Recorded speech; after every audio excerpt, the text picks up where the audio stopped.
So-Called Dolgin is a pianist, accordionist, producer, journalist, photographer, filmmaker, magician, cartoonist, and puppet maker based in Montreal, Quebec.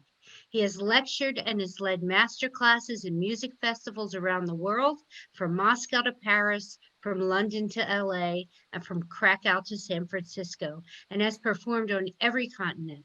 With 6 solo albums to his name, he has performed all over the world for more than 10 years, and his list of collaborators knows no generational, social, culture, nor religious boundaries. Aside from countless festivals and venues around the world, So-Called has performed at Carnegie Hall twice, the Olympia in Paris, the Apollo Theater in Harlem, and the Arch Center in Miami. He has played with, featured, recorded, and arranged for Gonzalez, Itzhak Perlman, Lassa, Fred Wesley, Andy Statman, Adam Cohen, Boban Markovich, The Mighty Sparrow, Roxanne Shante, Irving Fields, Killa Priest, Modest Yahoo, Theodore Bickel, Enrico Macias, and Derek Carter. Dolgin was the subject of the So-Called movie, a 2010 feature documentary produced by the National Film Board of Canada. That was that was 1/4 of a tome that was written about Josh. You can find. I just got that, Josh, right off your website. Hold on, let me um let me get you here. Um, there's so much to you, Josh. Yet you're one person. So hopefully we're going to touch on a little bit of all the wonderful things that you do. But the first thing I'd like to talk about is your beginnings. Talk about growing up in Quebec and your exposure to Jewish music and how you got started with Jewish music and your mummy and all that good stuff. Thanks, Susan. Can you hear me? I Is this can thing hear on? you. Great. Is it loud enough and all that? It's beautiful. Cool. Well, thanks for having me, Susan. And this is kind of a scary but potentially interesting chat we can have, in that usually, like, I make a presentation where I do a show and I have a set list and I know what I'm going to do and I've been preparing for that show. Today, we're just chatting. I'm here to answer all your questions and, like, hopefully it'll be interesting to people. I don't know. Yeah, so you want to know how it all began. Well, actually, it all began right here, where I am right now, which is in Chelsea, Quebec, which is a little town just north of Ottawa, which is the capital of Canada. And it's just across the river on the Quebec side of the river. So there's Ontario, the province of Ontario, where Ottawa is, and then across the river is Quebec and this little town. And as you know, Quebec is sort of is more of a French province, but there's pockets of Anglophones, and Chelsea is kind of 50-50 French English. And my parents wound up here because my dad worked for the government. And so at first he was a diplomat. So they got posted around the world for not so long, actually. They didn't really do the diplomacy thing for a long time, but my dad was posted in Chile, actually in a very interesting time, in a horrible time. In 1973, they were in the Canadian embassy during the coup. And in fact, he is somebody to talk to and to interview. He has a very interesting story of actually smuggling people out of Chile, political dissidents, in his car and like really hiding people in the embassy. And it's a long story of how the Canadian embassy helped hundreds of people escape Chile during that time, during the Pinochet regime and all that. So look him up, actually, if you're interested. Mark Dolgin and just the story of the Canadian embassy. So they were in Chile. They're from Winnipeg, which is a big center of Jewish Canadian-ness. A lot of Ukrainian people came, Ukrainian Jews, but not just Jews, a lot of Doukhobors and different types of Ukrainians came at the beginning of the 19th century. This was before the war. And so my grandfather was part of that immigration. It was sort of a mass immigration in the 1890s and early 1900s. So that's one grandfather came from Ukraine, another grandfather came from Romania, from Yash, via New York. Grandmother came from Czech Republic. Another grandmother came from sort of Belarus. So this is where the Eastern European Jewish culture was happening. So they settled in Winnipeg, which I think the government thought was a cool idea, to put people in the middle of nowhere in this sort of cold, barren wasteland that kind of reminded them of Ukraine, and they needed to populate and get farms going in this part of Canada. So my grandparents were there. My parents were there. They went to university there, University of Winnipeg of Manitoba, and then moved to Ottawa, which is where the government is. So to be in the diplomatic corps, he went to Chile for a while. He went to Russia for a while, but then he just started working for various governmental agencies. Eventually, wound up in something called CEDA, the Canadian International Development Agency, which sort of runs the NGOs of Canada. It like helps do third world development and aid. So you could live in Ottawa if you're living in Ottawa, and it's a beautiful town. It's kind of a boring town, but beautiful. It's got a lot of museums. It's kind of like maybe Washington, I guess, is the capital, but no, it's not like Washington. It's also not like Boston, or it's Canada, so it's whatever. It's Ottawa, but across the river is eventually this little town called Chelsea, which is in the Gatineau Hills, which are these beautiful natural. It's basically the country. And so my parents came out in the 70s and built a house here. And I'm here now, it being 2020 and a pandemic and the end of the world. Everybody's doing weird stuff. And I've come to live here just because it was kind of cold and boring, even though I now basically live in Montreal. I've come to live here back with my parents. So I grew up here. We're Jewish. But kind of the only Jewish family in this little town. There's a veterinarian in town called the Froimoviches. They're the other Jewish family. But when I was growing up in this town, it was really a small town and like the country. And there was like basically not a one-room schoolhouse, but like a one-hallway school. And, like small town. And even my high school, there was maybe 1,000 people in the high school, which is in the more urban setting of Hull, which is now called Gatineau, which is like the main city right across the river from Ottawa. And I was basically the only Jewish kid in the high school too, growing up. And we were Jewish. We celebrated the holidays. We ate the foods, and we went to synagogue in Ottawa. It was a 45-minute drive. You go to Ottawa, and it was a Reform synagogue. And the Jewish thing, that was, I had a Hebrew education and had a bar mitzvah.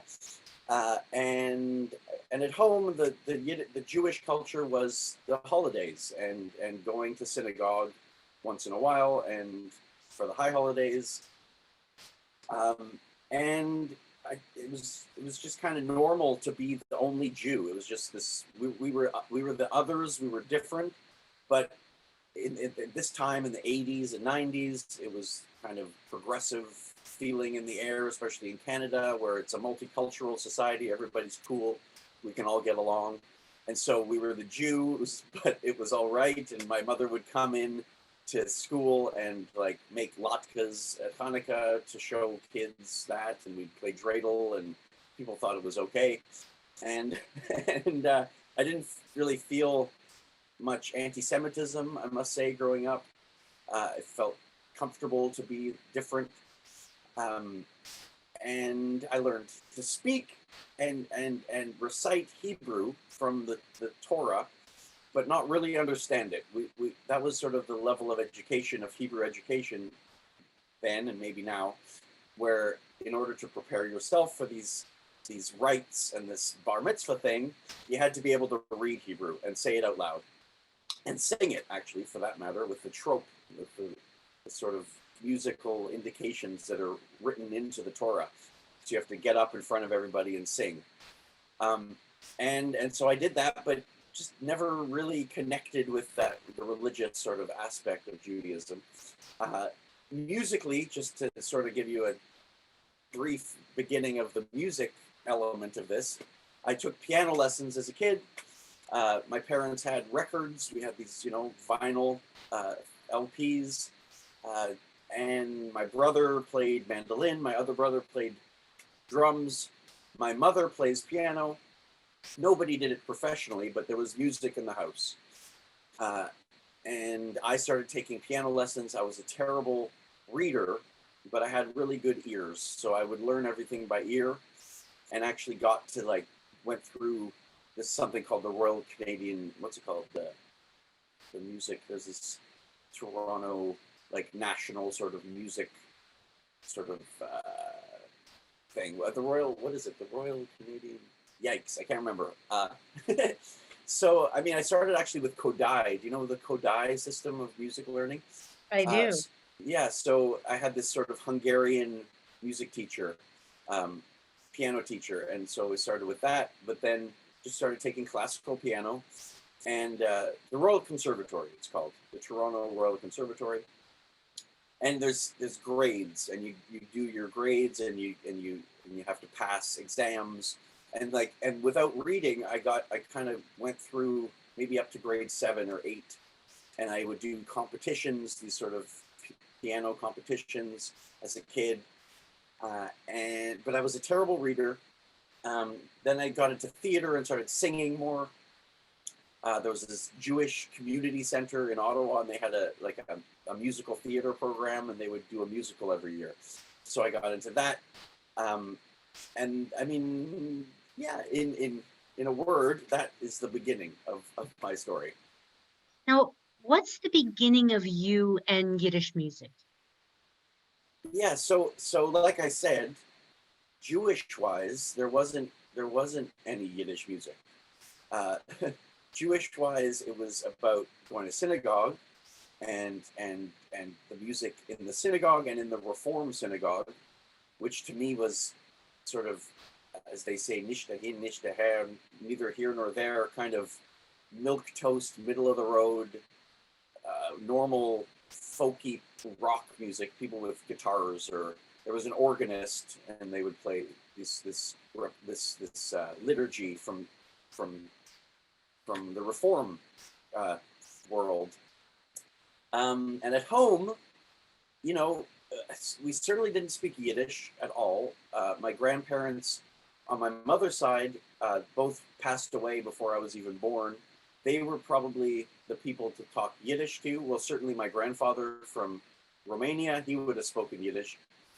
And he seemed like a really cool guy. He did magic tricks. He was a big schmata baron in Winnipeg. He had this huge company that made jeans.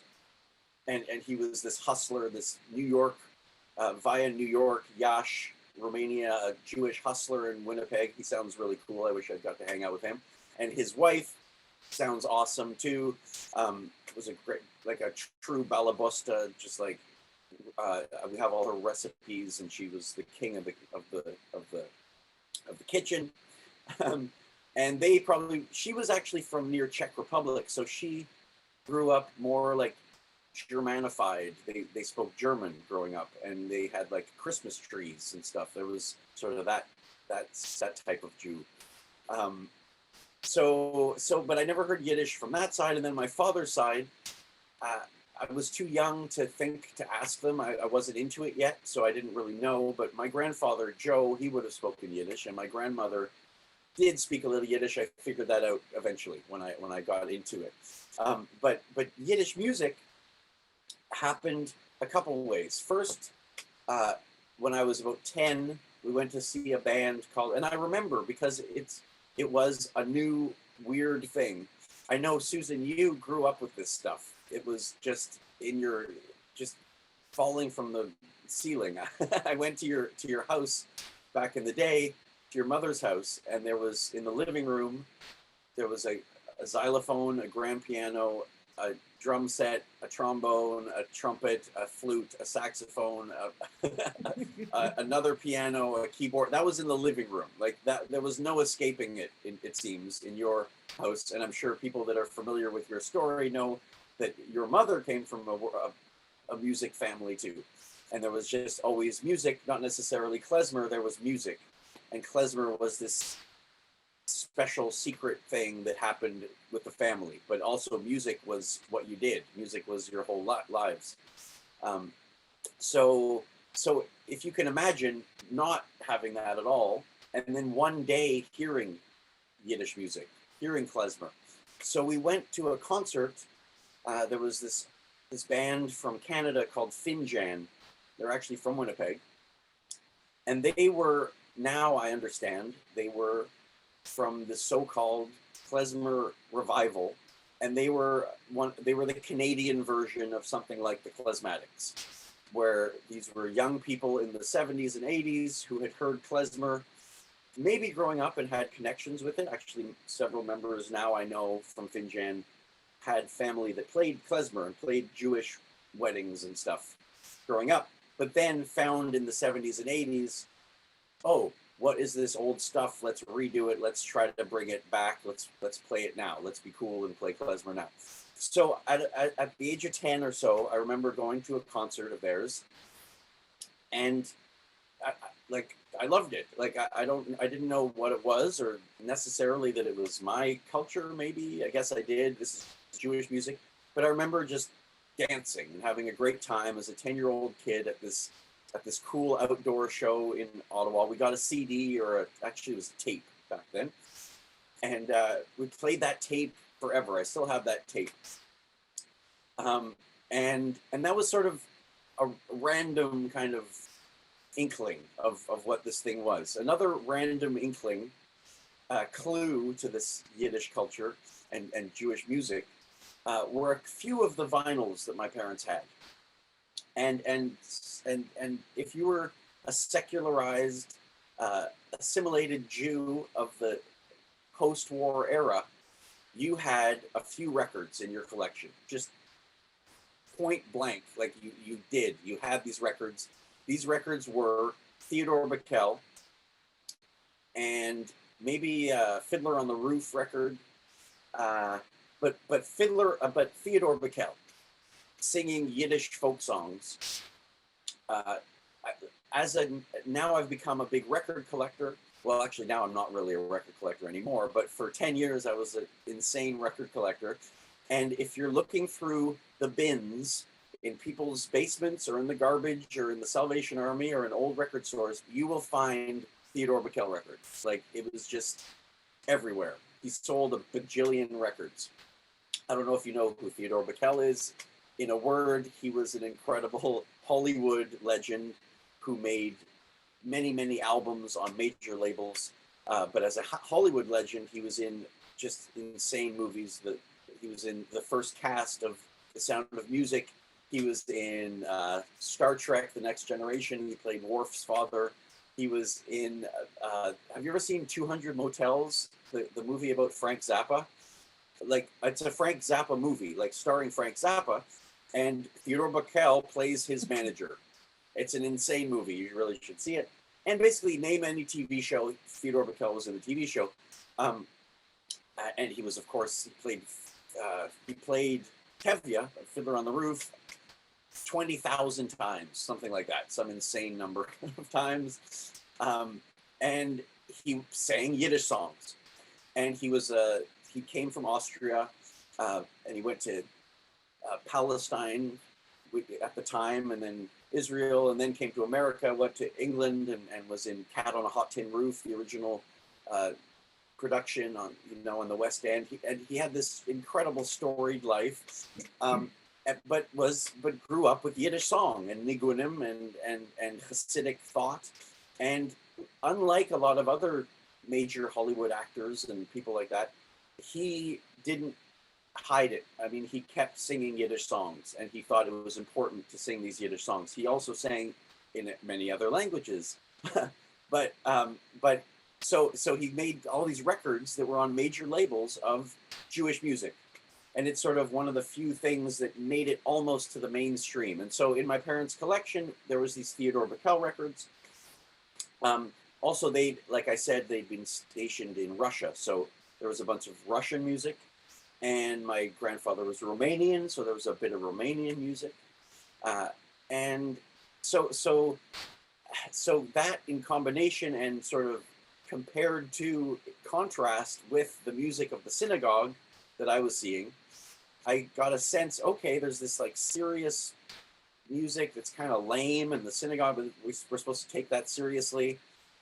And then there's these beautiful melodies that come out of the Torah when you're singing these tropes. Okay, these cool little modal things, these little melodic figures that you sing. Okay, that's cool. That's music. And meanwhile, I'm learning piano. And then my rabbi in confirmation class, my rabbi found out I played piano, and he said, "Hey, do you want to borrow an accordion?" And I don't know if you've ever been asked that question, but it's impossible to say no. And I borrowed my rabbi's accordion, and I started. I was a teenager, so it was like hanging out with my friends and hanging out in the big city. We'd go into Ottawa, and I would busk. And I one of the first songs I learned was, Hava Nagila, or like something from Fiddler on the Roof. And it was just kind of a funny thing to do. But then, so that's like the beginning of just having a thought about what this stuff is. Then I started to get, I was a teenager and a young adult, and I started to, see what was going on in the music world, really. I was really into funk, and I was really into hip hop. But I also started just checking out what was happening, and there was this movement going on of radical Jewish culture, and the John Zorn label called Tzaddik. So I started to get a couple of those records and say, oh wow, this is these incredible virtuoso jazz musicians and these beautiful kind of weird melodies, and that's cool.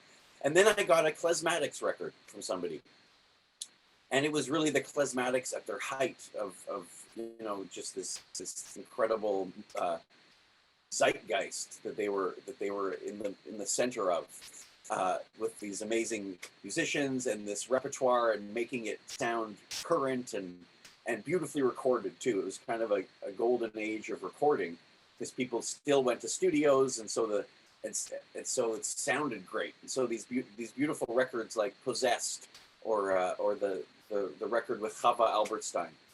And even though I was always kind of resisting corniness, like I've always just been like, ugh, corny, get away from me. And so the idea of people singing songs with guitars and sweet melodies, like made me run screaming. I was looking for Parliament Funkadelic and James Brown, and then soul and funk, and then rap, and then even heavy metal. Like I just didn't want cutesy. I didn't want corny. But to me, these Klezmatics records and the Zorn stuff transcended the corniness and was like deep, heavy music that had stuff from my sort of lost, forgotten past, my own personal family story, where I came from. So that's how it started. And then that's how it started. What's next? Okay. So you fell in love. You fell in love with Yiddish music. You fell in love with Klezmer, and you fell in love with the accordion and the piano. Mm-hmm. What's interesting to me is you said, when you were getting bar mitzvah, you had to learn how to speak and sing in Hebrew, and you didn't understand what you were saying. And I know that now, when you've kind of said the same thing about singing in Yiddish now, that you're not a Yiddish speaker, but you learn every vowel and every consonant, and you do it not knowing what you're saying, and you have a long history of doing this. I think Jews know how to do that. Mhm. Well, yeah, but So they, yeah. Sorry, is there, go you ahead. go? Is there a question, or should I? Okay. Go Well, so ahead. you say I fell in love. So I didn't quite yet fall in love. I hadn't Okay. yet fallen in love. I'd fallen in love a bit with the accordion. I'd fallen in love a bit with. Uh, I've definitely. I'd fallen in a like with Theodore Bickel and the klezmatics and stuff. But I hadn't quite fallen in love. The falling in love happens next, Okay. and that happened with going to university basically, and moving to the big city of Montreal.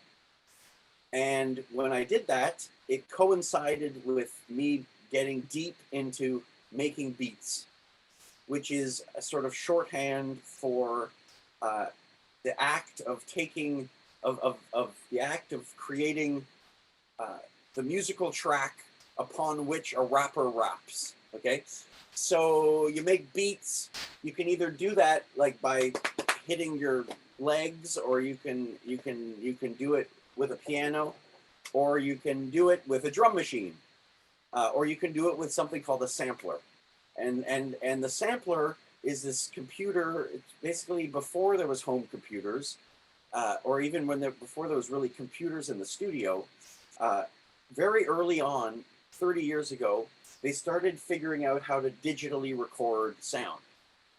And so there were these early keyboards that would let you take a sound source, say like a turntable, a radio, and you plug it into your machine. There were these early samplers. There's one called the Ensoniq, which is one of the first that I tried, and you could take the sound, not just the notes that are being played, but the actual sound, like a picture, like a photograph of the sound. We all now understand what this means because we all have home computers, we all have phones that can do this. You make a memo, you record it. Okay, that's a sampler. So back in the day, they were very limited, and you could only sample about literally 4 seconds of sampling time. And that's in stereo. If you wanted to sample mono, you might get 8 seconds. But with those 8 seconds, you could take a little sound of a snare drum from one record from the 1970s. And then you could take a violin sound from the 1930s off an old vinyl. And you could take that into your keyboard and play those samples. And then by looping them, by sequencing them, by hitting them and recording the information of how you've hit them and for how long, you could make these textures, these rhythmic textures that became the basis of hip hop and rap music. So I got into that. And at first I was into, I had a drum machine and a 4-track. A 4-track is like, it was on audio tapes like this, like normal, those old audio tapes. And you could record 4 tracks. So you could record a track of drums, then a track of a bass, then you could have like a keyboard sound, and then you could sing over top of it. And that's how people used to do home recordings with these 4-track machines. So I got a drum machine, and it was cool, and I was making these beats, and I was playing the bass line, and it was awesome. I had a Casio keyboard, and I'm this little white Jewish kid in Canada doing this hip hop music. But then I was like, I loved the Wu-Tang Clan the most. This was the early 90s, and I loved the Wu-Tang Clan, and I thought, why doesn't my stuff sound like the Wu-Tang Clan? When I started making rap, even though I was this white Jewish kid in Canada, and in fact, almost because of it, I felt like rap was for everyone. When I first started, it felt like rap was this Wild West, and it was about being who you were, and no matter who you were, you could come and with limited resources make a thing that could travel the world, and you could have your identity could be shared, and you could check out other people and they have a funny story and you hear it. And it didn't seem commodified at the time, and it didn't seem, even though it comes from African American, the African American experience, and from the ghettos of New York and LA and Chicago and Boston and it comes from there 100%. And these Jamaican immigrants, for the most part, um, all these founding DJs that were either born in Jamaica or had parents from Jamaica and come from DJ culture from Jamaica. Even though it came from that super specific culture, it felt like you could be you and do it. Uh, and I must say now I don't feel that way. I feel totally alienated from hip hop, even though it's become a global phenomenon and it's done all around the world. I feel like it's not mine anymore, and I feel weird in it in a weird way. And so my whole story with hip hop has evolved, just as my story with Jewish music has evolved. But it was through hip hop that I started to collect old records, and this is where I fell in love with the music.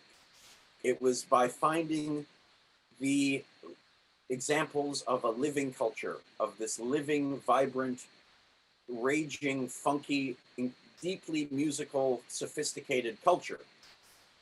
And by that, I mean records like music from from cantorial music of the synagogue. So these incredible singers that are basically opera trained singers, but not opera trained. They're just these incredible voices trained to sing the liturgy of the Jewish people, and the specific Ashkenazic liturgy that I was finding. I'm not going to speak to the Jewish music of the world that there's so much of, but so I found these incredible singers like Kavartin and Rosenblatt and Pinchik and Oisher and whatever. There's so many of these incredible singers that were enacting the Jewish musical experience on such an incredibly sophisticated level. And not just great singers, the melodies are beautiful, and the accompaniment is amazing, and the feel of it, it's so raw and passionate and gorgeous, just aesthetically beautiful. So cantorial music, and this is all on record. So I came of age musically at a good time for people throwing out their record collections, because the CD had come to replace the record. So I was finding records by the truckload everywhere. There's just vinyl everywhere. My brother's friend gave me 20 Bob Marley records one day, LPs, so great. And these things used to be $20, $30 for a record, and now it was 25 cents for a record. So, and I'm looking for samples. I was looking for sounds to put in the beats, to make my own beats to sound like the RZA and the Wu-Tang Clan. And so I figured out it was why he sounded like that was because he was taking from these old recordings. So you get all that juicy noise and you get all the ambience of those old recordings. So I started to, at first, just looking at my parents' record collection and sampling Theodore Bickel and sampling Russian records and sampling my brother's record collections, which was sort of new wave or like Talking Heads or Van Halen or whatever teenagers were listening to in the 80s and 90s. But then I started looking through the bins, and then I moved to Montreal. So I was in an urban center, and I was in a place where there was a great history of Yiddish culture. So I was finding these cantorial records. I was finding records of klezmer, which is to say Eastern European based Jewish dance music, basically without words, instrumental. Technically, that's sort of what klezmer means, but of course there's singing on it too, and that becomes something else. So I would find records by Dave Terrace. I would find records by a guy named Mickey Katz, which was sort of another layer of klezmer mixing with American music. And I started to find 78s of old records, things like the Candel's Orchestra that your grandfather played on from Philly. And I just found these records randomly. I knew there was this thing going on with the Klezmatics and with John Zorn, and I liked it, but and I appreciated it and I respected it because it sounded great and they were amazing musicians. But it wasn't quite me. It it wasn't really my generation, and it wasn't my aesthetic. But I liked it, and it was something, I appreciated. But finding these old records, even though that certainly wasn't my generation or my aesthetic necessarily, uh, it just was a breath of fresh air, and it was something that I felt that I'd never heard before. Like, why was this not on the radio at all? Why had I never heard Dave Terrace, the name? Why did nobody ever said, "Hey, you ever heard Dave Terrace? He's as amazing as Benny Goodman or any other famous jazz people that we have heard of. We've all heard of Duke Ellington, thank God, because he's so amazing. But I've never heard of Abe Schwartz, and I never heard of Abraham Elstein. We just, and so I got curious too. Why? What happened to this music? Why is it kept swept under the rug? What happened to Jewish culture in Canada and America? That something so incredibly rich and apparently raging, because actually I started to find just billions of records of it. So obviously it was popular at a certain point. So what happened? So I started to get more interested in that. And I started to really fall in love with the source material, this original stuff, the klezmer, the cantorial music, these things called, as you introduced, these things called nigunim, these melodies from the Hasidic tradition, wordless Hasidic songs, Yiddish songs. Your pianist not working. It's not? You don't hear that? Oh, God. You know what's funny is that this whole time we haven't heard anything, because I thought the mic was on, but aha. This will be better. No, it's not. Hello? That's good. You know what I'm saying? And then this? Now I can hear it. Right?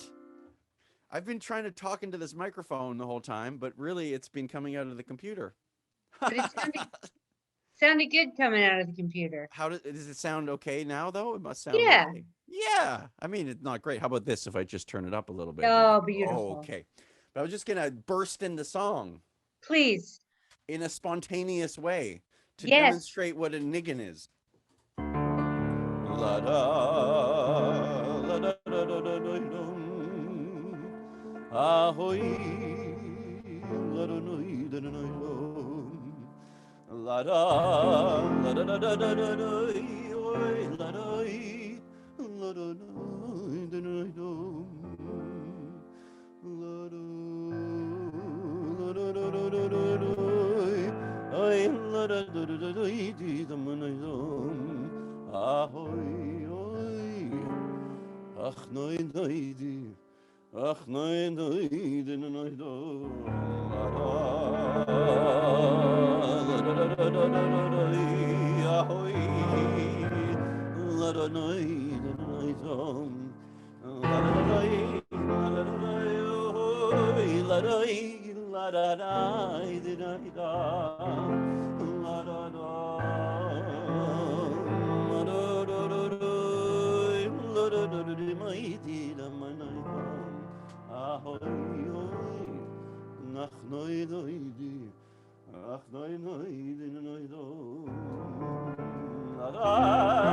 And then it goes on and on. And these nigunim are like that. They have these sections. A, B, C, A, B, B, C, C, these forms. So I started to hear these nigunim. They were cool.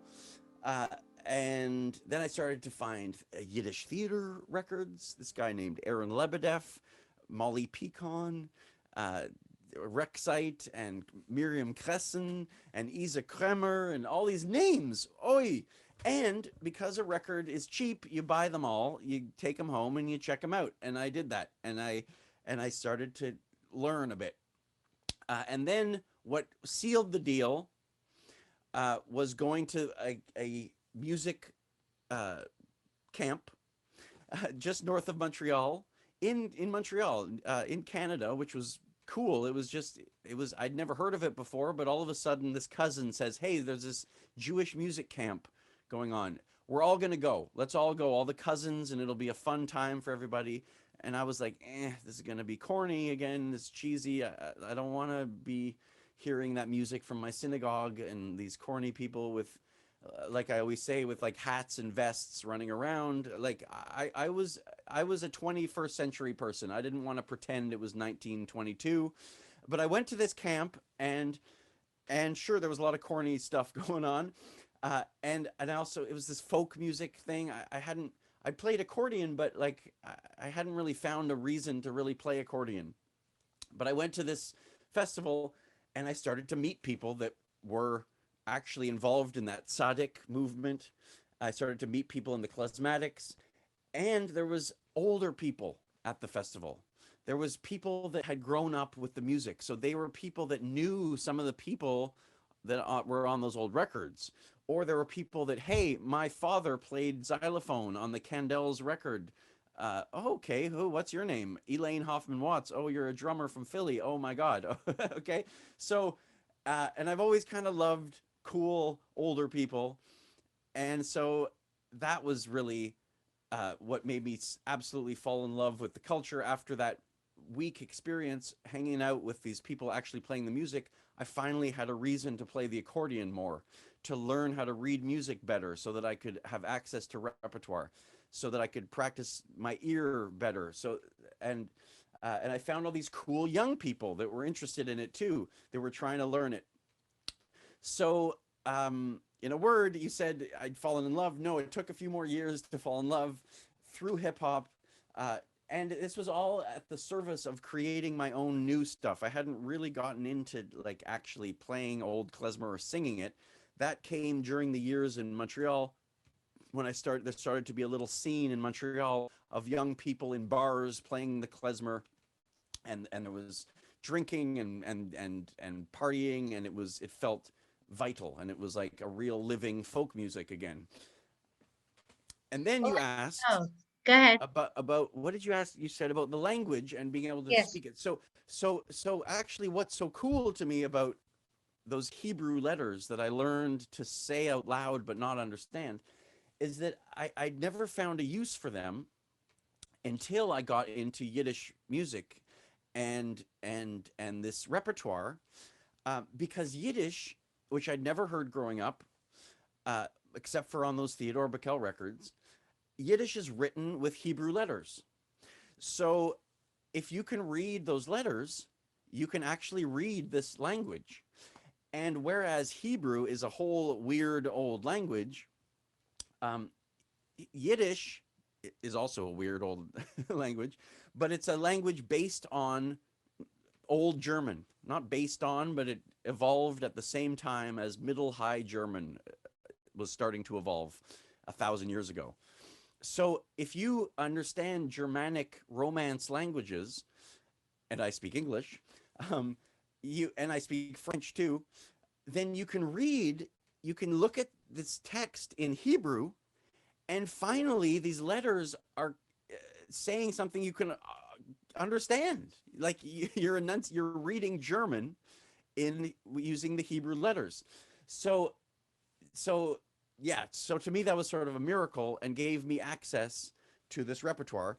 And I understand Yiddish, and I don't understand Yiddish in a different way that I don't understand Hebrew. I don't understand Hebrew at all. I mean, I went to Hebrew school for 15 years. I do not know. I know like 3 words of Hebrew, but with Yiddish, as I've been learning these songs for the past 20 years, I can understand quite a lot of Yiddish. I can't really speak it, and I never took the next step to like study it.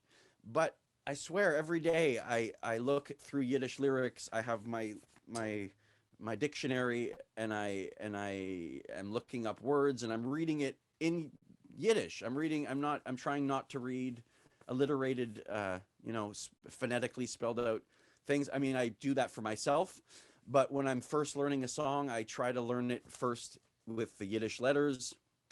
I force myself to read it like that. If I don't understand words, I look them up in the Yiddish dictionary. So I don't understand Yiddish in a very different way than the way I don't understand Hebrew. Will you play for us on your accordion a Yiddish song? Yes. Whew. Okay. Any requests? Maybe something from Defrosh, which talk about Defrosh a little bit. Okay. Okay. So Die Frosch is a project that comes, you know, deep in my history, like late in my story, in my own little trajectory here, to have gotten to this place where I made this record. There you go. Called Die Frosch, which means the frog. I've never tried to play it with an accordion, but I'll try. I'm gonna find the lyrics for a second. So you know, we've sort of skipped a lot of the story to get to this moment, which is a record of me singing Yiddish songs with a string quartet. And if you told me 20 years ago you're going to make a record of you singing Yiddish songs with a string quartet, I would have said, no, you got the wrong guy. But through my story of falling in love with Yiddish music and falling in love with Yiddish song and loving the old stuff, it brought me back to wanting to just make something with a beautiful song and with harmony and not really trying to take it into the 21st century necessarily, but it sort of does in its own way because it's all new arrangements for string quartet with Yiddish songs. So I found old songs that I thought were cool, either repertoire on old recordings or piano sheet music, choral arrangements, and I arranged them, me and some friends, for string quartet.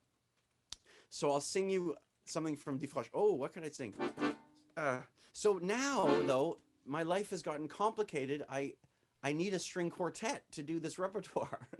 So it's not the best year for string quartets. I don't know if you heard, there's this whole thing going on in the world where musicians are completely useless. I don't know if you heard about this.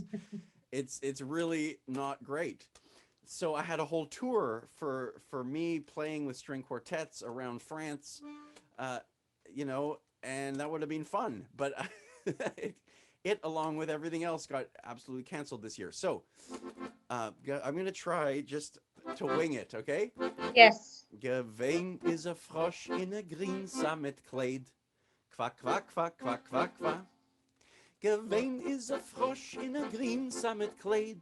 Mit der Schürzel weißen von vorend gespreit. Heus is gewein von Leute hier. Quack, quack, quack, quack, quack, quack. That's the sound of the frog. In Korean, frogs go kegul, kegul, okay? In Iceland, they go grabit, grabit. But in Yiddish, they go kwa, kwa, kwa. Okay? You learn something new every day. Von Teich auf den Breg, von Breg in dem Teich. Qua, qua, qua, qua, qua, qua. Von Teich auf den Breg, von Breg in dem Teich. Mit der Sung und der Sprung, so laufen die Träg.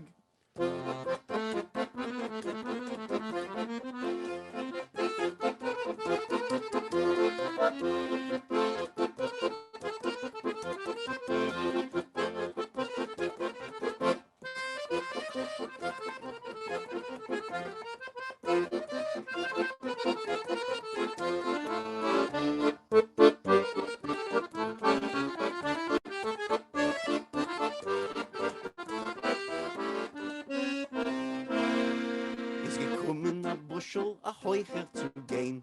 Quack, quack, quack, quack, quack, quack. Is gekommen a Buschel, a Heucher zu gehen. Von Fies wie die Stecken, der Schnabel von Bein. Quack, quack, quack. Genommen die Frosch in den grün sammet Kleid. War die Kinderlach seine a Sude gekriegt. Gewein is a Frosch in a green sammet Kleid. Vor die Kinderlach seine a Sude gegräht. Quack, quack, quack, quack, quack, quack.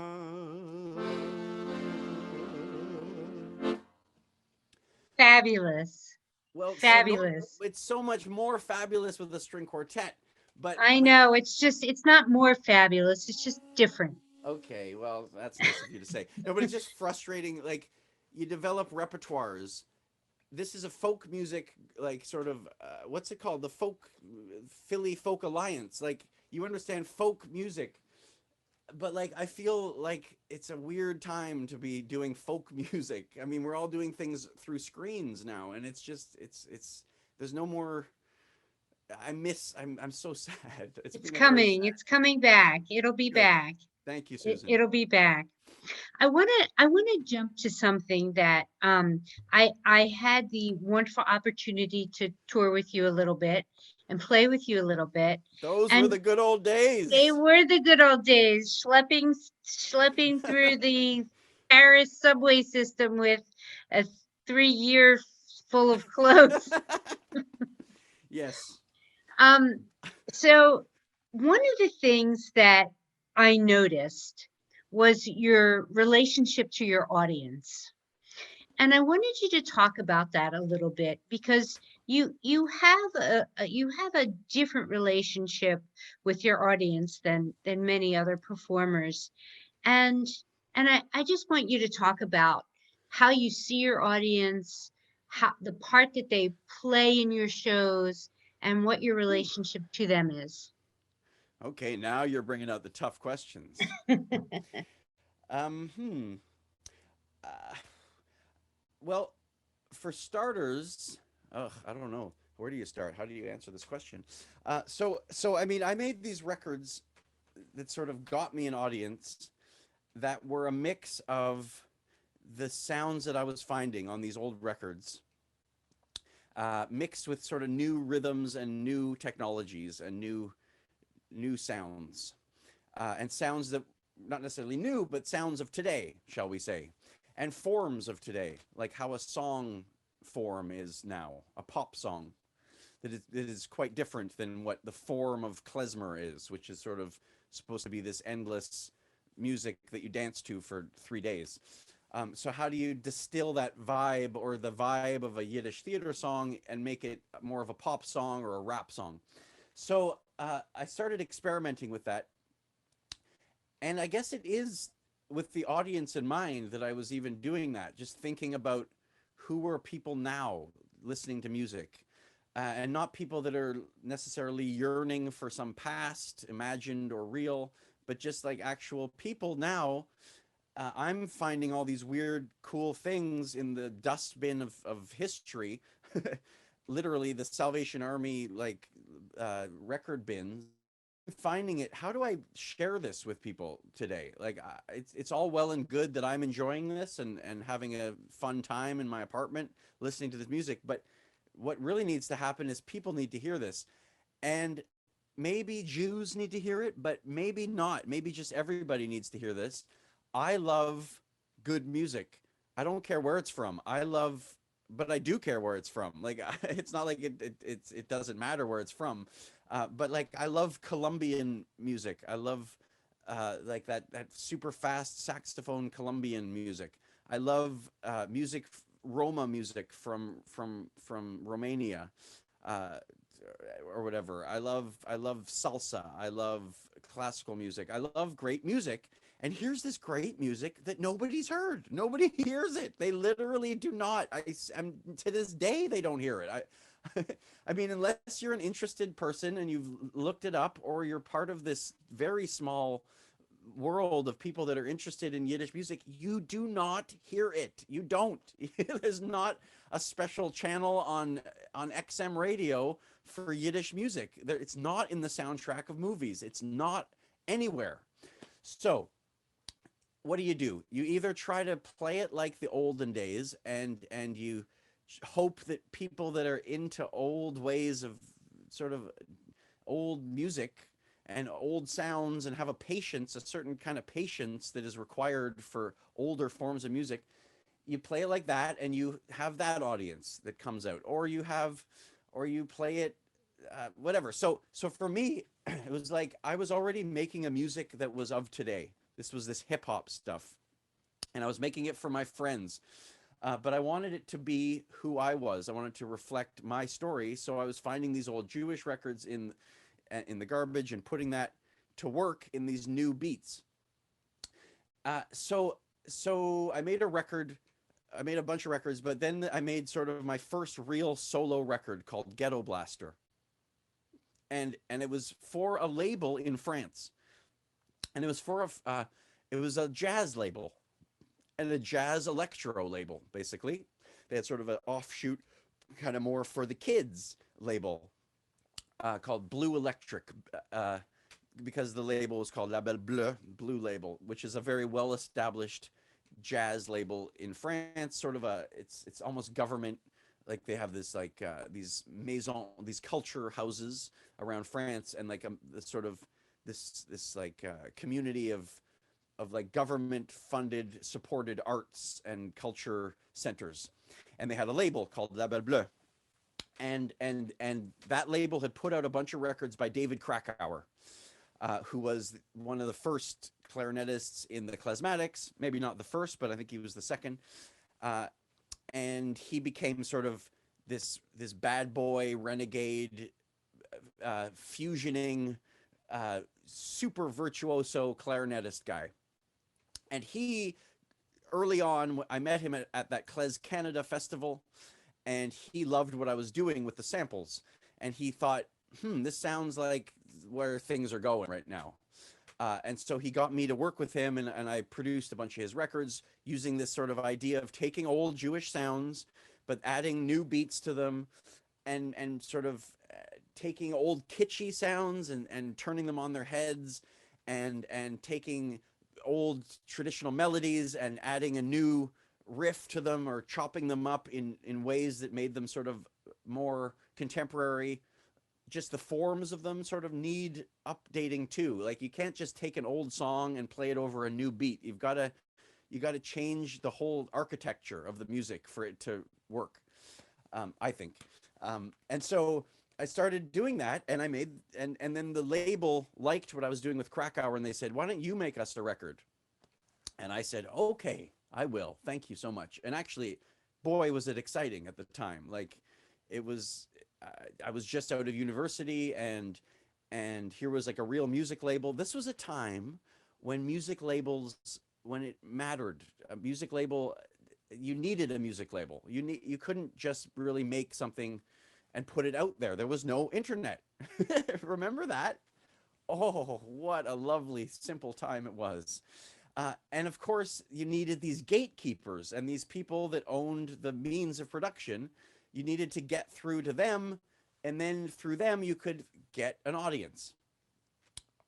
Now, you don't really need them. What do they do? You make a song, you put it up on YouTube. It's up. You don't need someone to put it out and promote it. You promote it yourself. And anyway, it's a nightmare. We'll get to that maybe later, or hopefully not, because it's such a nightmare. But at the time, it was very exciting. Make a record of this new klezmer, fusiony, hip hoppy, electro stuff. And so I did. I made a record called Ghetto Blaster. It was also coinciding with this movement in the early 2000s of like hipster Jews, where Jews were sort of this very post-war but post-baby boomer new generation of uh, hipster Jews. I don't know how else to call it. It was basically centered around this label called J-Dub in New York City, and they had their major sort of hit and breakthrough with a guy named Matisyahu, who was this young Hasidic guy who loved reggae and made reggae, but he was dressed like a traditional Hasidic, in the traditional Hasidic garb. And so they had a huge success with that. And they signed me too. So it was sort of a co-production of this French label and this American label. So in America, we would play this show of this music, because I had to figure out how to make a show out of it too, because basically I was just a studio guy making this music secretly in my basement. So how do you do that live? And that became this sort of project that I'm still trying to figure out to this day, because I'm not really a musician the way a lot of my friends are. Maybe maybe all musicians feel that way, but I just feel like some musicians I know, boy, they can really play that instrument, and that's what they do. They do that. And I've never really been that. I've sort of just, I learned piano and I've gotten better at it. I've learned accordion. I've sing. I've gotten better at it. But I'm more of a producer. I put something. I put something together. Um, so yeah. So I made this record, and it came out in France, and it came out in a time when if you made a record, there was a radio. There was a radio circuit, and so you could get a song in the radio, and then I mean, there's still the radio, but it's way more controlled and it's way more strictly programmed. In fact, in Canada, at the CBC, the Canadian Broadcasting Corporation, you need to get your song on a playlist for it to be played on the radio. The DJs on the radio do not program anything. They don't pick a song. They don't hear things and go, "Oh, let's put that on the radio." No, there's a committee that listens to everything and goes, "This song could be in the playlist." And then it gets in this magical, mystical playlist. And then across the country, CBC players can put on the song. And there's these weird controls like that. Pop music is way worse. The pop music radio system is impossible to get into. There's literally these like to the bar and to the second, these things you have to tick that get played on pop radio. So, but somehow one of my songs got onto a radio station in France. This was the song, the Jewish cowboy song, "You Are Never Alone," which was a song that I took a Hasidic niggin from the Lubavitch tradition.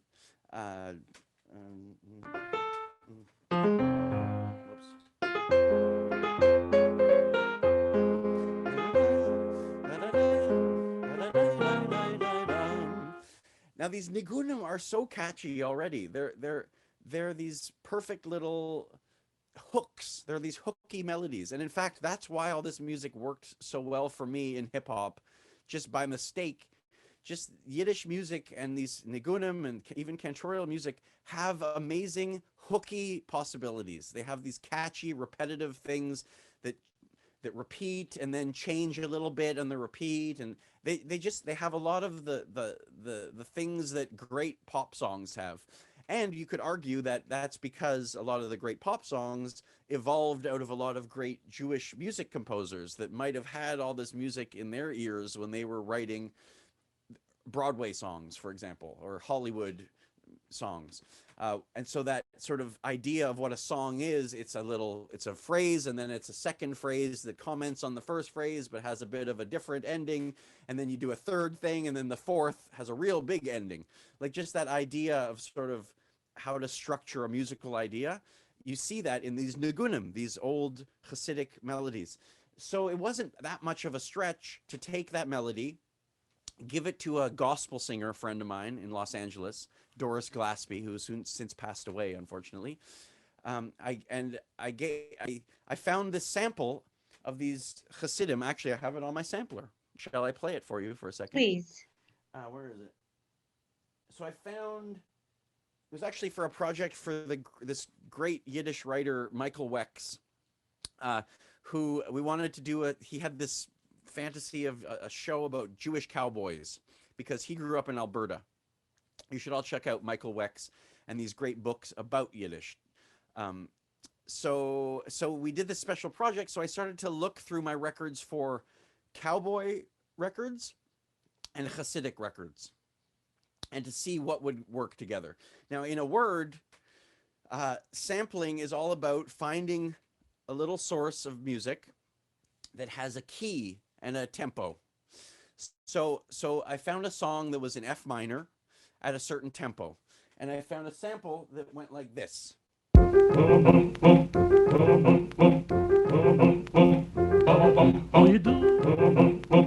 Now, that's just one measure of music. That's it. Now, because you have such limited sampling time, you sample just that and you loop it all day and you have a whole song. That just goes forever. Okay? So I found that. Then I was listening to I was looking through the Western records, and I found, where is it? I found a song about being a cowboy. And in the chorus, they go, cowboy. Okay?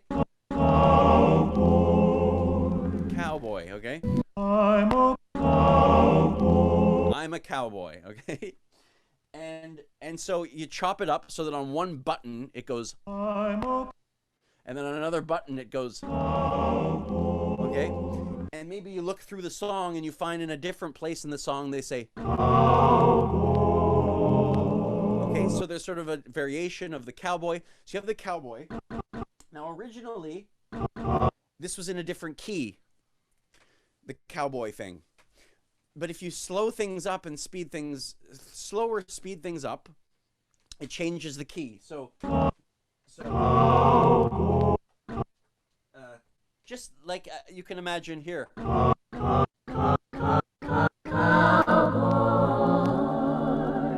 When you speed things up or slow things down, it changes the pitch.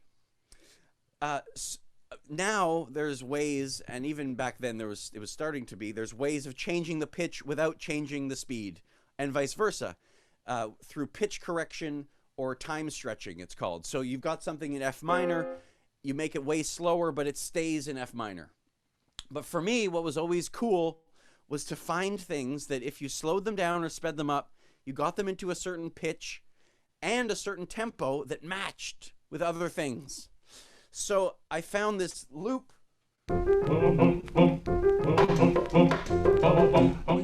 It's at a certain tempo, which happens to be 87.3 beats per minute. Okay, whatever. It is what it is. And then at that same tempo, if you got the guys singing about the cowboy, it sounds like this. I'm a cowboy. So, like, this way of making music provides a very visceral, sort of like powerful way of putting stories together, where the stories maintain their resonances. You get all the feel from all the sources. I could play this riff. Great. I could play it on the piano, but it doesn't have the magic, the aura of the recording, of that old recording of Hasidic Jews singing in some studio in Israel in the 1960s, you know? And then the aura of those cowboy singers from some Hollywood cheesy cowboy album from the 50s. So like whatchamacallit, collage, where you see pieces chopped out of magazines, glued together, that create a new reality, but you see the sources that are sort of recognizable, but it's sort of unsettling because they're in a weird position. This happens with sampling. It's a very cool. It's a new thing that it only allowed through this new technology to allow that to happen, yeah. So I found that was the story of that song. Okay, we've got a cowboy sort of yearning sound, and we've got this sort of Hasidic sound, and I sent the melody, because there's a melody that that goes with that riff. I found this Hasidic melody, da da da da da da da da da da da, this simple, catchy, hooky melody with several sections, and I sent the melody to a gospel singer. She took the melody, and I said, "What's this song about?" It's about a cowboy never being alone and wandering alone and trying to find meaning. Or I don't remember what we talked about. And I also sent the song to a country and western singer friend of mine named Katie Moore, who lives in Montreal. It was actually the first thing we worked on together, and we've gone on to be basically musical partners since then. She's involved with everything I do. She's a great friend and just an unbelievably great singer. Just a no bull BS singer. Just a natural, amazing throat. I don't know how she opens her mouth and this beautiful sound comes out. And it was, I met her at bluegrass jams. I used to go to this bluegrass jam night, and I would hear her sing, and then when this came along, I had the cowboy sound and the Jewish sound. I was like, I should ask that amazing bluegrass singer, Katie Moore, to come and hang out and check out this melody. So I sent her the melody. I sent the gospel singer the melody. They wrote words to it. They recorded it separately. At the time, the way I made music was kind of weird. Now it's the norm. Now it's what everybody does to make a song. You send it to people, especially now this year when nobody's getting together. Everybody does it remotely and virtually and sends their part. Well, when I was doing that, it was kind of weird. I didn't know other people really doing it that way, and it was more of a hip hop way of having a beat, and then you get a guy to rap on it, and then you get some, maybe a bass player on it, but not much. But anyway, I wasn't copying anybody's method. I was sort of really finding it as I was going along. So I had these singers record. I actually went to studios with people back then to do this.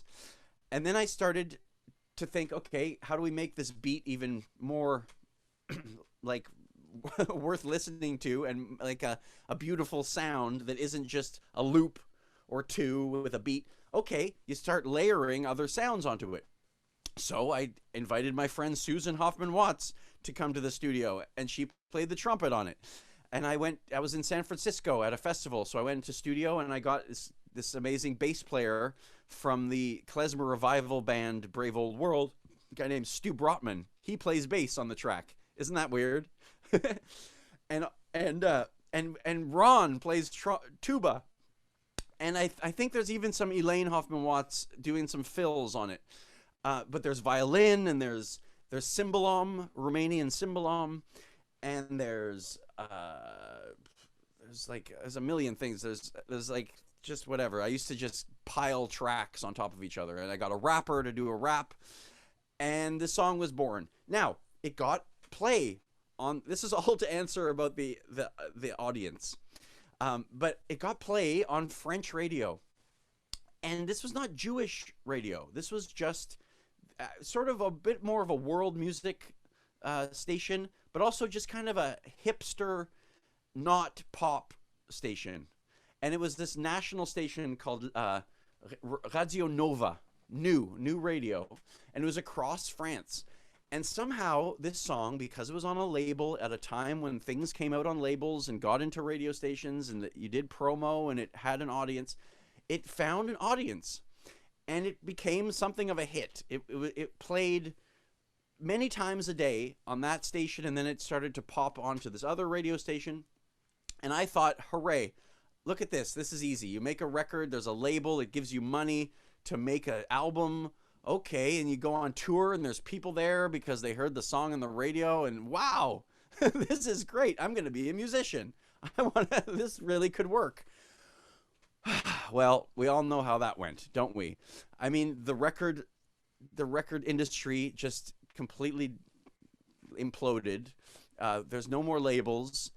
There's all this content, and everything's free and on the internet, and you can have access to everything, but there's no more budgets from a label to help you pay for something, and there's no more. It's a total new world that from the one that I was sort of welcomed into, and that it seemed like I could find an audience.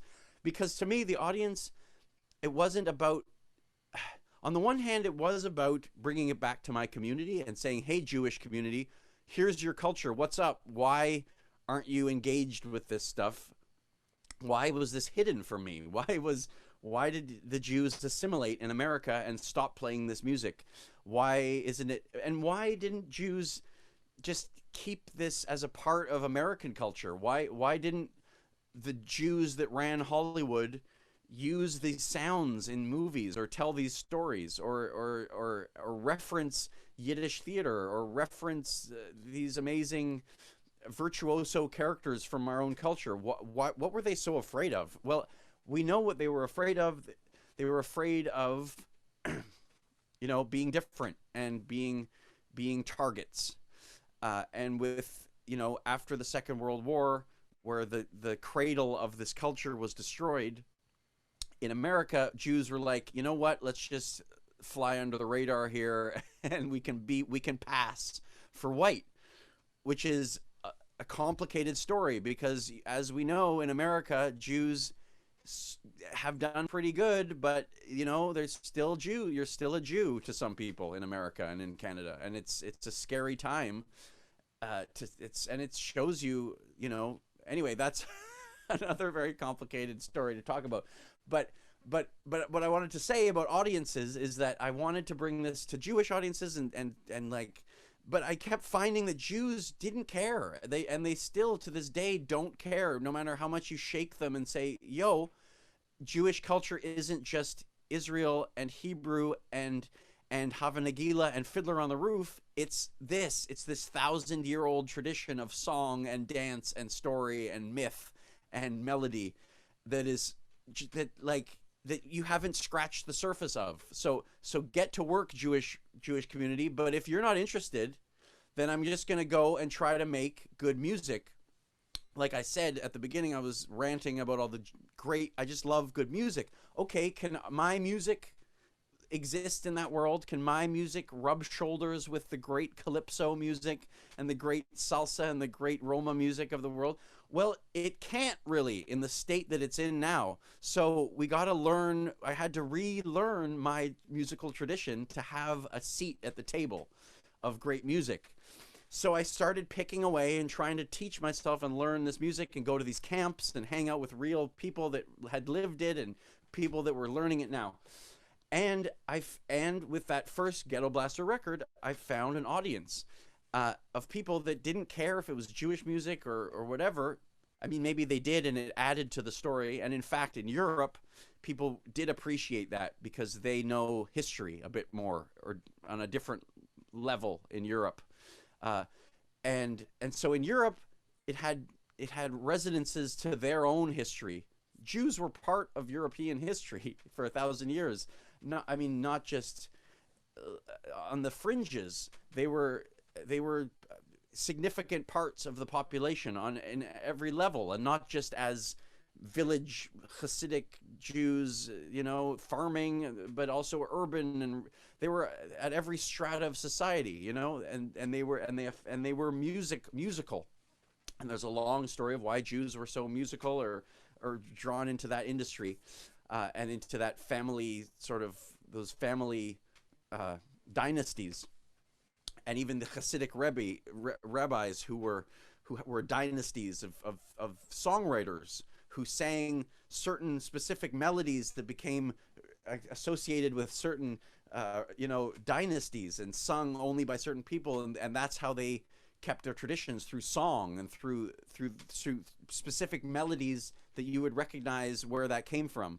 Which is also in the liturgical music, which the melodies and modes tell you what time of year it is, or what's the holiday that you're celebrating. So music, and like I said, for me as a kid doing a bar mitzvah, you get up in front of everybody. What do you do to be a part of the community officially? You sing for them. You have to sing. So it's like it's deep. The musical itch in the Jewish people is so deep. So in Europe, I found this audience, and they were interested, but also just on normal radio, and my relationship with the audience has always just been kind of just no bullshit. Just like, I'm a performer, you're right there. Like, there's no like, why are we trying to pretend that I'm some magical, mystical creature from another planet and I've like come to spread my music? No, like, we're here. Let's have a party. We do this thing that creates energy, like, woohoo, like, come on stage and sweating and jumping and hugging. And like, it's a very intimate relationship, I hope, with the audience. Excellent.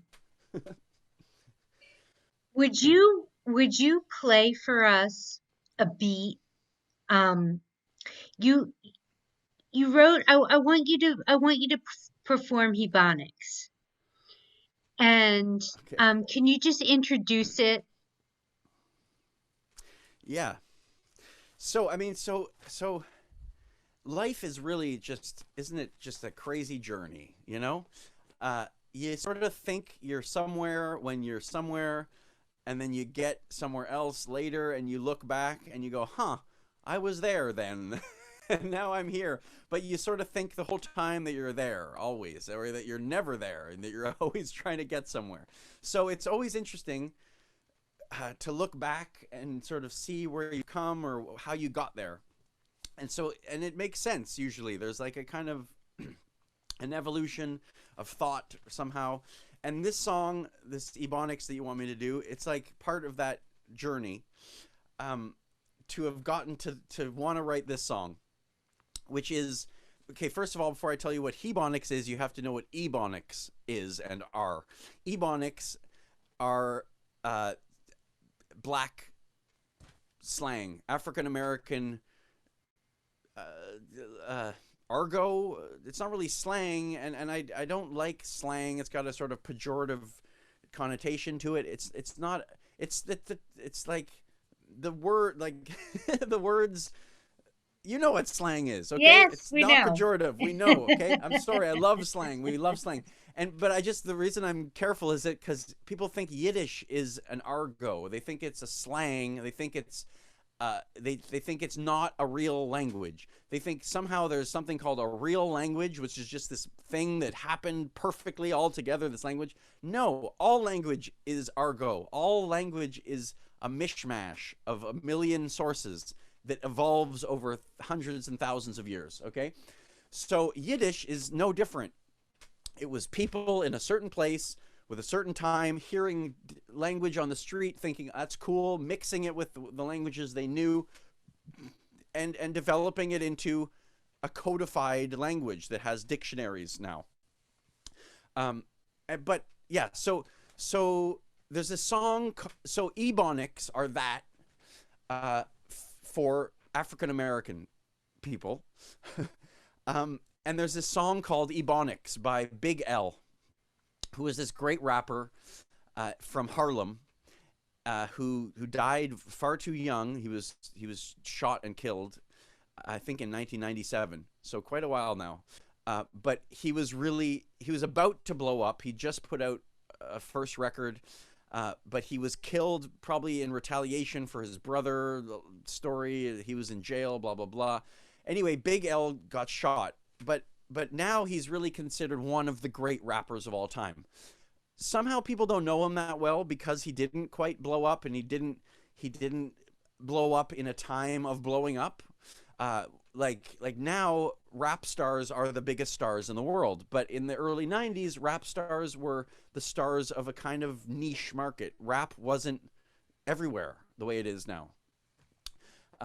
So Big L wrote this amazing song. It's truly a masterpiece called Ebonics, where he does 3 verses explaining black slang. Every line is a definition. It's a lexicon, and what made Big L so amazing is his flow, and in his rhyming schemes, his flow, and like the insane sophisticated interrhyming that he does. Like he'll do a rhyme where like 4 syllables will rhyme at the end of lines and stuff like that. And like twice, like he'll just, it's just above and beyond the call of duty in rap, especially today where people are just mumbling things like sort of in slow motion. It's like rap has become like basically kindergarten songs a little bit sometimes. For a minute, rap was about virtuosity and wordplay, and also punchlines. I mean, these are all the elements that make a great rap. Which is to say, I was inspired by that. I am not Big L, but the reason I talk about this is because I want you to be curious and go check out the Big L and appreciate this amazing master of the form. So I thought, Ebonics, that's fun. That's okay. This is like, it's really one of my favorite rap songs of all time. And then I was like, Hebonics, okay? It came to me as a joke. Usually, to be honest with you, I don't know if you notice, if you look at my repertoire of records, I don't do puns so much. I do it like one-on-one. I like to do wordplay, but I don't do takeoffs. I don't do satire. I try to make things real. Like that Jewish cowboy song isn't a funny song about a haha Jewish cowboy. It's just has those elements, but it does everything. It's not a takeoff, there's anyway. I try to make it with integrity. I don't do fun takeoffs. Anyway, I thought of Ebonics, and I couldn't resist the joke. I couldn't resist the pun, and I thought, Hebonics, I should do a song where I describe Yiddish words in a lexicon, like the Big L song. Okay, so I did. I wrote this the song. I don't have like the perfect beat for it, but I do have my sampler, and I'll just play some beat, and I'll do a bit of the rap for you, Susan, because I was not emotionally prepared to do Hebonics just like at the drop of a hat. But you know what? I'll just do it over the cowboy song beat. So here it is, Hebonics. How do we start? We start with a bit of this. And frankly, there's nothing so unusual about being a Jewish cowboy. Okay, just getting in the groove. But really it's Hebonics. Here we go. Check it out. Schmata is closed. Your nose is your nose. Otta Zoy Nate Schneider means that's the way the tailor sews. If you got geld, that means you got money. Roshikis are raisins, and Honig is honey. If you lach, it was funny. A divorce is a get. To kvel is to gasho. The schwitz is to sweat. Your soul's the shomer. Let's together is lomir. If you keep the Sabbath, which is Shabbos, you're shomer. To pray is to bench. A good guy is a mensch. Deutsch is German, English, and Französisch is French. Difficult is schwer. A square dance is a share. You give tzedakah if you care, and vary is air. Gakas or knickers, too much yash makes you shicker. Plots is to freak out, and your house is your ticker. I know you like the way I'm freaking it. I learned a bissel Yiddish even though everyone stopped speaking it. But I'm not really a cowboy. I'm doing Hebonics. Okay, next verse. Yubba bum bum. Yubba bum bum. Was machst du is how you might ask how I feel. A fool's a schmendrick, an idiot's a schlemiel. Add an L to make diminutive, like Laban to label.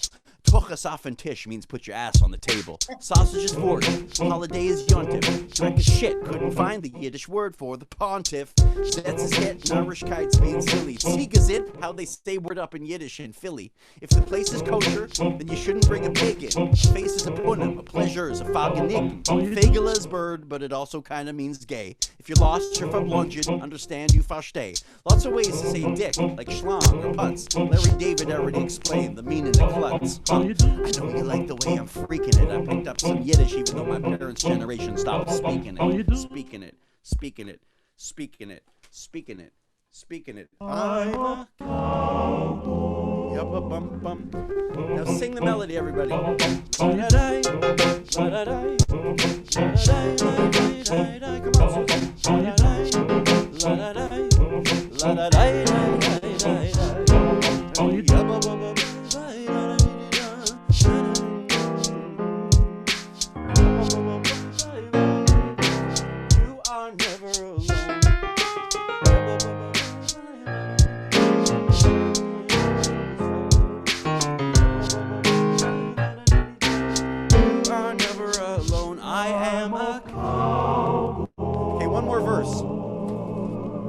Ich bin ein Cowboy. Language is Lushan. A blessing's a broche. Tate mama is his parents, family is mishpacha. Fard is verbringen, to play is to spiel, singing is zingen, and too much is to feel. A wise guy is a knacker. Gibbezetz means a smacker. Matzahs is kinda like a Passover cracker. Shix is a non-Jewish girl. A chazer's a pig. Enough's genig. If it's grois, that means it's big. If you're goyim, then I'm sort of saying you're foreign. The good old days are Melech, Subjoitskis, Joven. Feast is feet, flesh is meat, and brie means to fry. Noch amol repeat, that's the way Halabai. He is er, I am ich, sie is she, mir is we. Gekaken auf in yam means go shit on the sea. I know you like the way I'm speaking it. I speak a little Yiddish, so you'd better stop knocking it.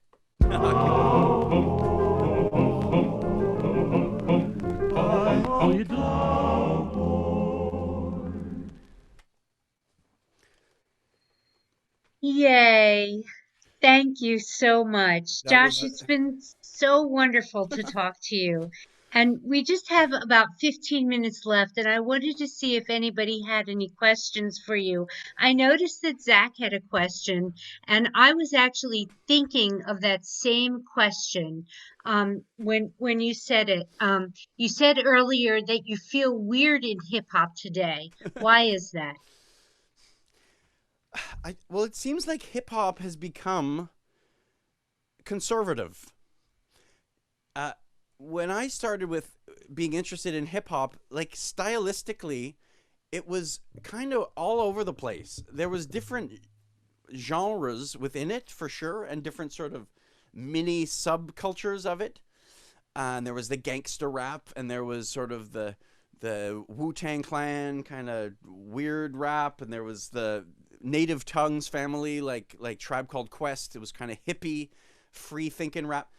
But now it's like there's a way to dress that's very strict. Like if you don't dress the part, you don't match. You don't look right in the world. And with trap music, with the trap, uh, which is sort of what rap popularly has evolved into. The beats are super conservative. They're all the same. And I'm not just saying all the same like an ignorant person who says that something they don't understand sounds all the same, which is what people say about klezmer, for example, or polka music. But it just feels like it's being sort of just diluted and commodified, turned into something that they can sell. And the style, the also just age. You know, I'm 40. I'm in my 40s. I'm going to be 44 tomorrow. It's my birthday. Happy birthday. Thank you, Susan. And it's not so hip hop to me when I was a teenager. It's a very different experience when you're a teenager and you're part of a vital culture. And it felt so. I just feel weird as a 40-year-old in it to make it something that I can relate to.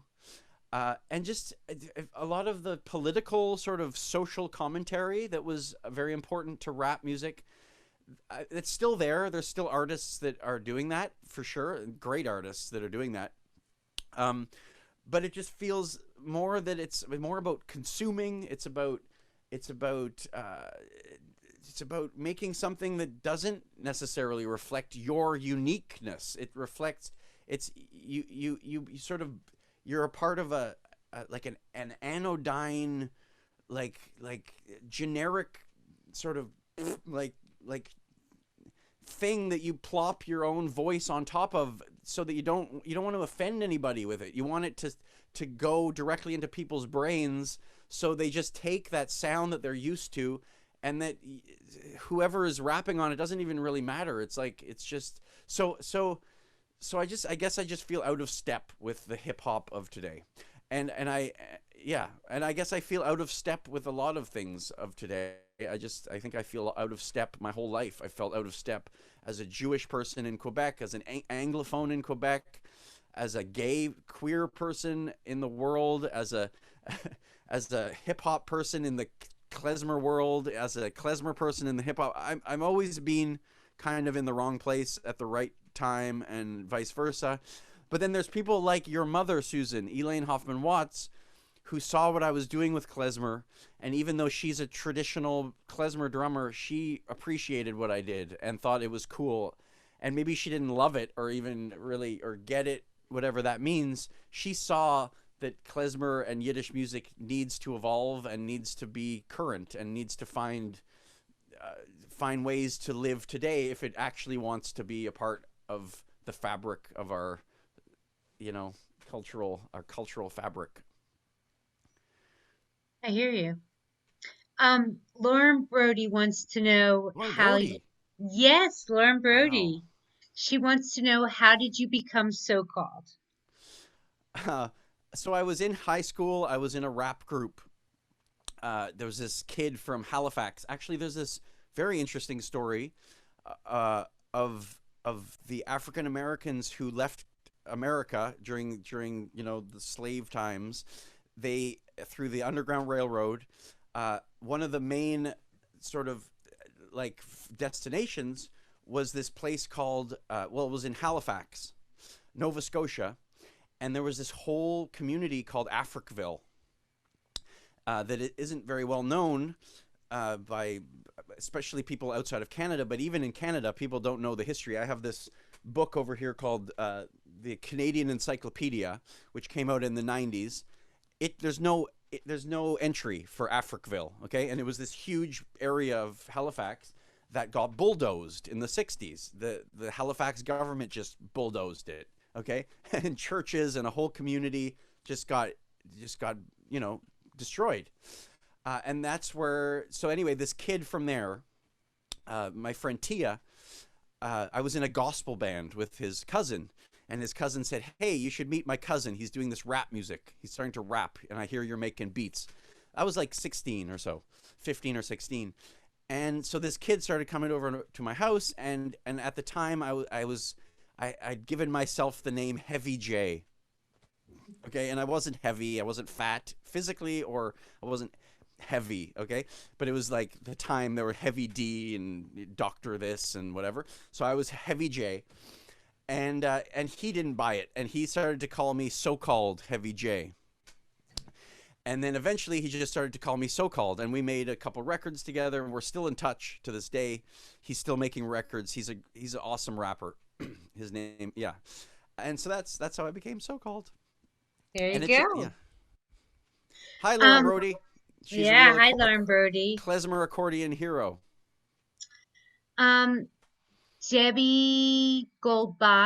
Debbie Fine Goldbach asks, have you ever had any pushback for the different ways in which you've used sampling? Any complaints or feedback from the observant community? Good question. Good question. So I'd like to start by saying, like I was mentioning earlier, Elaine Hoffman-Watts is a great example of someone in the community of the Yiddish music community who, I mean, she was, when I met her, she was in her 70s, who could hear what I was doing and think it was cool. On the other hand, there were people that heard what I was doing and they were just closed-minded, and they just thought, oh, this isn't klezmer, like, we don't, what are you doing here? And I always just felt like it was important to not misrepresent yourself. If I'm going to do a rap song with my sampler, and it's a loop and maybe a melody, I'm not going to pretend, I'm not going to sell it as klezmer. It's not. Like, if you want klezmer, I'm actually a traditionalist. I'm actually really into the old, like, the thing when it was a living tradition. Not that it was more real than what we have now, but it was this whole lived tradition with a language and a way of life that went along with it. And you can hear that in the recording of that living tradition from the 20s and teens and up to 30s, 40s. So within the religious community, they don't really know what I'm doing. So they're so cloistered that they don't know. That being said, I live in the Hasidic part of town in Montreal. Like really, like all my neighbors are Hasidim, and I live on the back alley, on a window into the back alley, where Hasidic people walk back and forth all day long, and I hear them singing nigunim during the festivals, and actually during the quarantine, when they weren't allowed to pray together, there was on the streets on Shabbos, the whole Hasidic community was out on the streets praying on Friday nights and on Saturday mornings. It was quite an incredible sight, I must say. And when they hear me working at the window, they stop and they come in and they smile and they go, what's going on here? And they love it.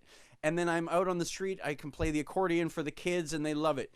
And so every time I've had like actually just a normal, just my neighbors, my actual neighbors interacting with the new music that I'm making with their tradition, they are gobsmacked and they love it.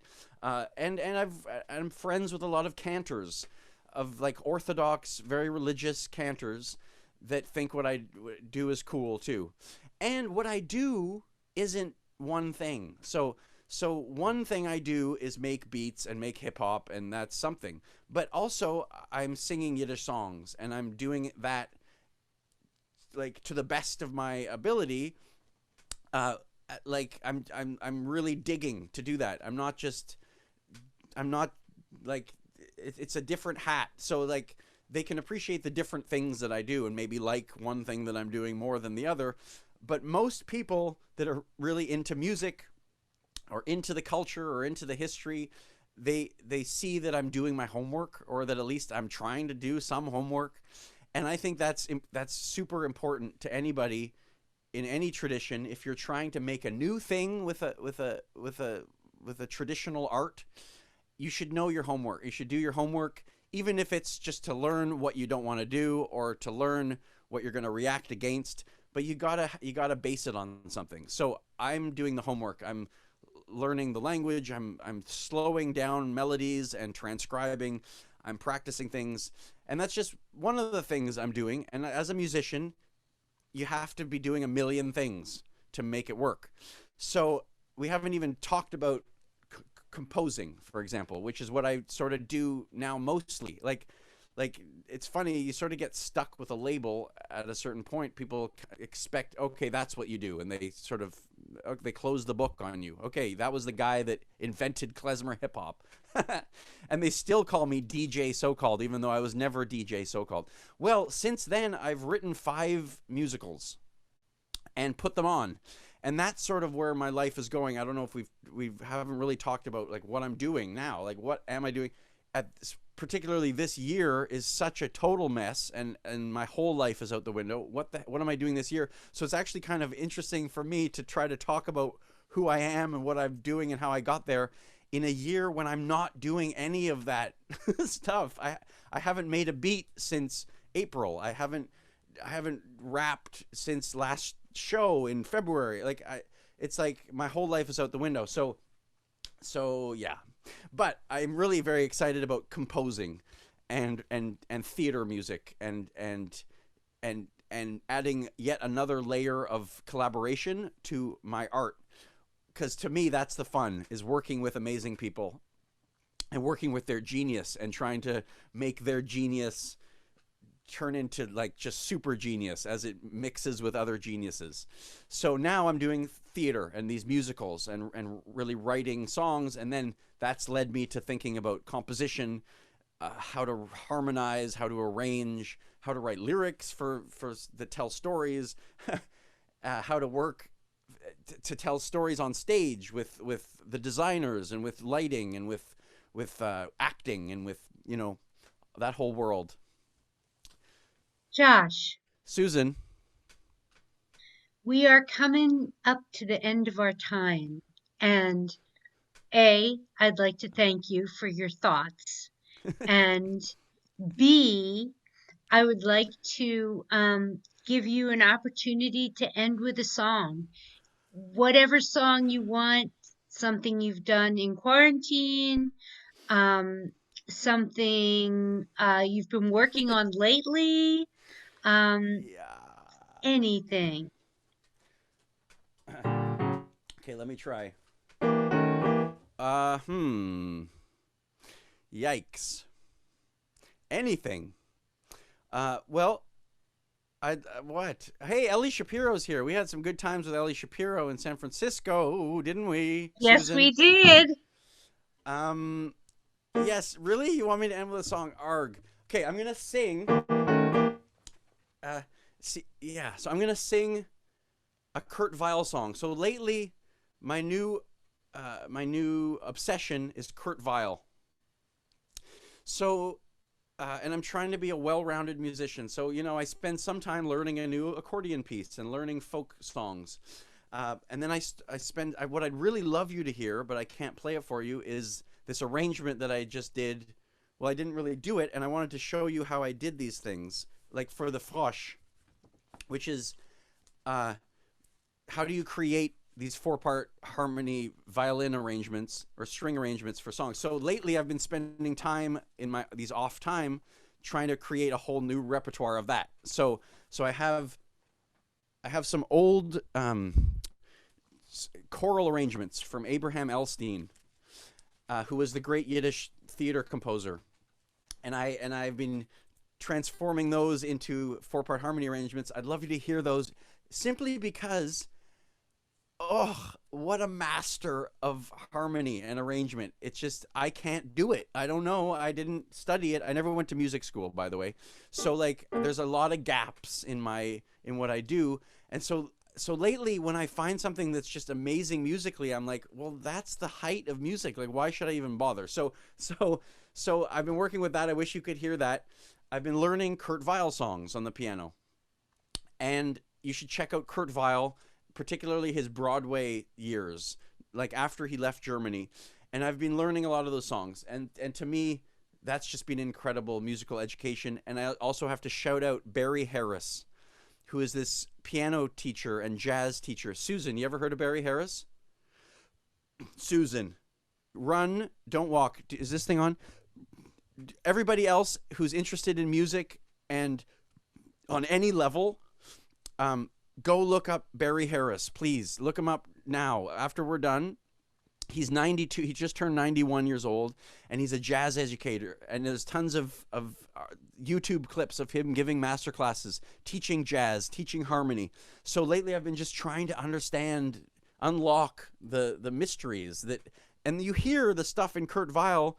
That's what Barry Harris is talking about when he's talking about jazz. And I hear it in Abe Elstein, and I hear it in actually Klezmer tunes. I hear things happening that Barry Harris is talking about. Anyway, I'll end with a song from Kurt Weill. Thank you, Susan. Thank you, everybody, for coming. Believe it or not, after me yapping for an hour and a half, this isn't my favorite thing to talk about myself. And like, I just love doing things. I want to be making things. I want to be out there. We want to be on stage. We want to be hanging out and jamming and writing new theater shows and stuff. And so it's nice of you to come and hang out with me and hear me talk. I hope it was slightly interesting. And whew, so here's a Kurt Weill song. This is actually the first measures of this song. Oh God, am I gonna? Let me just play it for you, okay? Without singing it, because it's a 4-part harmony arrangement. The first 4 measures of it are on his grave, actually, on his headstone. The first 4 measures of the song is called "A Bird of Passage." I don't know why I'm going to play this one, but it's just such a great piece. I don't know the words. A bird of passage out of... See, I don't know the words off the top of my head. Anyway, they're down by the piano. Here we go. Thanks again, and all the organizers of your amazing festival. And Philly seems to really be rocking and doing amazing things. So thanks for having me. Here it is. Can you hear that? Yes. I should turn it up a little bit. Oh, God, so professional. Oh,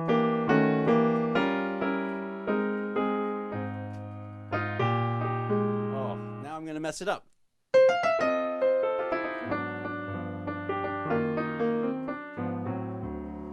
Even that just gets me going, okay? Here we go. Forget about it. I'm just going to do an old standby.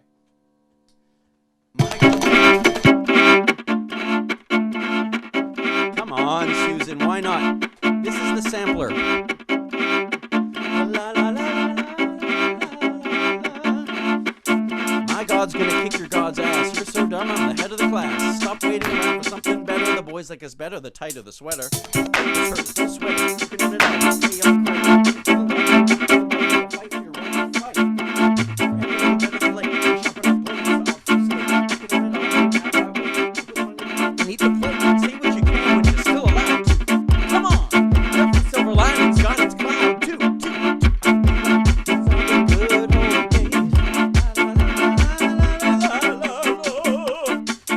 These are the good old days. La la la la la la la la.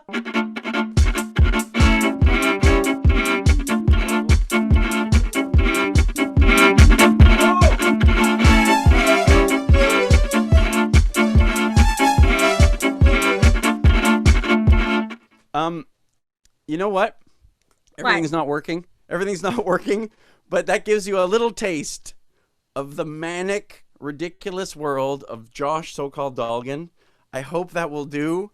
It's been an honor to talk to you, Susan, and I love you and miss you, and I can't wait till we make music together someday soon. I love you, miss you too, and I look forward to that day. And I just want to thank the Philadelphia Folklore Project for giving us the opportunity to spend some time together and hear your thoughts and hear your music. And I just I just, as your friend, want to tell you this is going to end. This is going to end, and your life is going to return back to Whew, normal. And you're really? going to be doing your theater stuff, and you're Okay. going to be meeting with your friends, and your geniuses are going to fly into geniusdom, and it's Ay, ay, all ay. going to end, and you're going to return back. I hope everybody does okay. Yeah. It's just a momentary glitch, and it's going to be over. So don't fret. Okay. Your life has not turned upside down and fallen through the pit. It's going to Okay. be okay. Susan, thank you very much for these kind words of encouragement. And I just want to say, if anybody has questions, because I don't know if we got to all the questions, but my email is socalled01@hotmail.com if you want to come and say hi. If you're on Instagram, come and say hi. It's called So-Called Entertainment, at So-Called Entertainment. And Instagram is kind of a nice, not Facebooky way of being friends with people where you just see pictures and you can just be in contact. But I'd love to meet people. And I see there's in the chat, there was like some other questions that we might have missed. So just come and ask me them or send me the questions too. I'd be happy to answer. Anyway, thanks for spending your Sunday afternoon with me. Happy almost New Year. Merry Christmas. Happy Hanukkah. Happy birthday. Oh, yeah.